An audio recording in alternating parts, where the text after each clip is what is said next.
So when I was a kid growing up in Toronto, we went to Withrow Public School and also Riverdale High School. And we were all, of course, Toronto Maple Leaf fans. And there was a player named Billy Harris who wore number 15 for the Leafs. He was sort of a dipsy doodle center kind of guy, very talented player.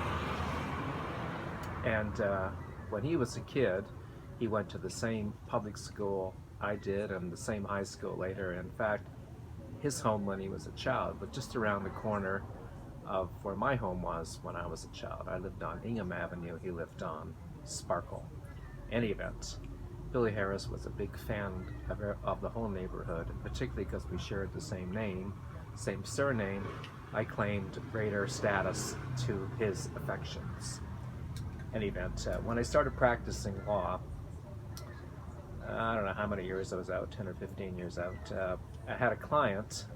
I don't know why it came up in the course of the case, but somehow it came out that I was a big fan of Billy Harris, and he happened to be very good friends with Billy Harris.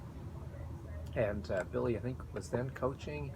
He went on to coach with Edmonton Oilers, assistant coach of Edmonton Oilers. After the Leafs, he played for Detroit Red Wings and a team in California then called the California Golden Seals.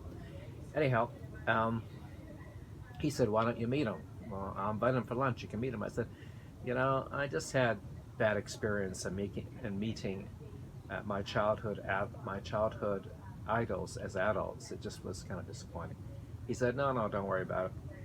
He's a really nice guy. You really like him, blah, blah, blah." So I met him, and we had lunch together, three of us, and it was really splendid. He was a really lovely person, and we exchanged a lot of stories, and it was really kind of neat meeting Billy Harris. It was a lovely meeting.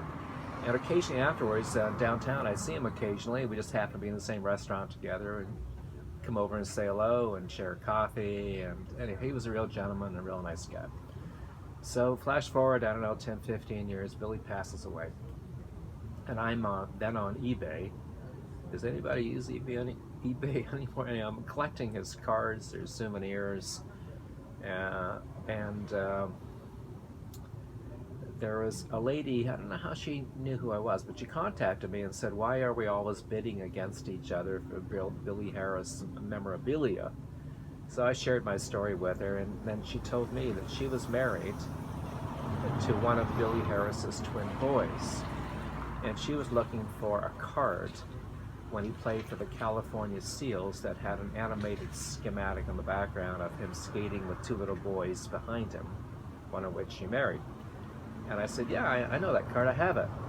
And she said, "Well, she's really looking for it everywhere." And I said, "Well, I'll send it to you." And I did. And then she in turn sent me in the old days there was a paper called the Toronto Telegram, and they had a weekly magazine on Saturdays, I think it was, and every day on the Saturday they'd picture one color picture of a Maple Leaf hockey player.